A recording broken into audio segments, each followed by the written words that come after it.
Bonjour, nous sommes le samedi saint, samedi 30 mars. Le Christ a livré sa vie pour que nous ayons la vie. Reconnu comme un malfaiteur, il ne s'est pas dérobé. Il a voulu assumer notre humanité jusqu'au bout.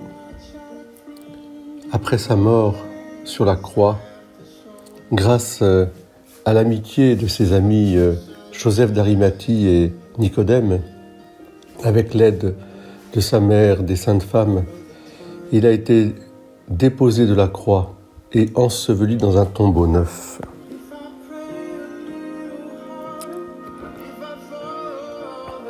Prenant le corps de Jésus, Joseph d'Arimathie le déposa dans le tombeau neuf qu'il s'était fait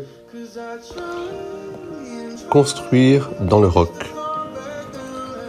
Puis il roula une grande pierre à l'entrée du tombeau et s'en alla.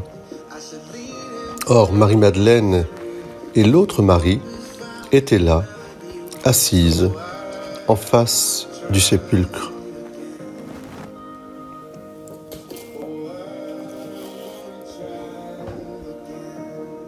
Jésus-Christ, vrai Dieu et vrai homme, a assumé notre humanité jusqu'au bout, a voulu connaître le tombeau pour donner à nos tombeaux sa vraie signification d'être un lieu de repos dans l'attente de la résurrection. L'amitié de Joseph et de Nicodème est magnifique et elle montre aussi cette alliance indéfectible entre Dieu et les hommes. Cette qualité d'amitié dans le bonheur comme dans les épreuves. L'amour, tout simplement.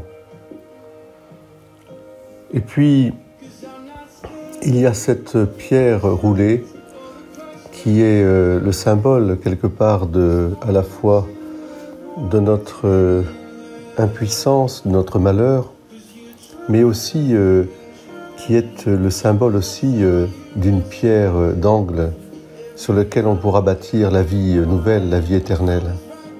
Enfin, Marie-Madeleine et l'autre Marie, assises en face du sépulcre, représentent bien notre humanité transfigurée déjà par avance de la gloire de Dieu. Dans l'attente, face au tombeau, je vois toute la piété et la prière du peuple de Dieu, de vous, chers frères et sœurs, avec beaucoup de piété pour vos défunts, la prière des défunts, si importante, si nécessaire. Vous aussi, chers frères et sœurs, dans la confiance renouvelée en Jésus miséricorde. Nous avons commencé la neuvaine vendredi hier, neuvaine à Jésus miséricorde. Plonge-moi dans ma miséricorde toutes les âmes des défunts, les âmes aussi des pécheurs, les âmes des consacrés, les âmes, voilà, toutes les âmes, dans ma miséricorde infinie.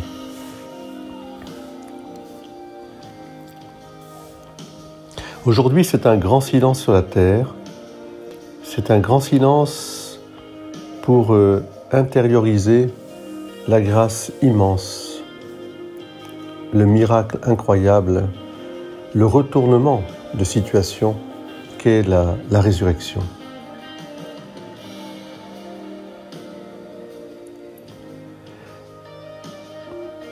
Jésus au tombeau, son âme séparée du corps, qui est allé chercher dans les limbes tous les anciens, les justes qui attendaient la délivrance, eux aussi. C'est vers Adam, captif en même temps que vers Ève, captive elle aussi, que Dieu se dirige et son Fils avec lui pour les délivrer de leur douleur. Je te l'ordonne, éveille-toi, ô toi qui dors. Je ne t'ai pas créé pour que tu demeures captif du séjour des morts. Relève-toi d'entre les morts, moi je suis la vie des morts. Lève-toi, œuvre de mes mains. Lève-toi, mon semblable qui a été créé à mon image. Éveille-toi, sortons d'ici, car tu es en moi et moi en toi, et nous sommes une seule personne indivisible. Voilà une homélie ancienne sur le grand et saint samedi. Soyez bénis.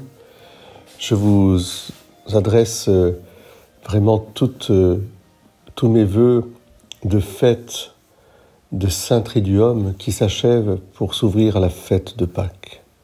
Soyons comme Marie-Madeleine face au tombeau dans l'attente de la résurrection.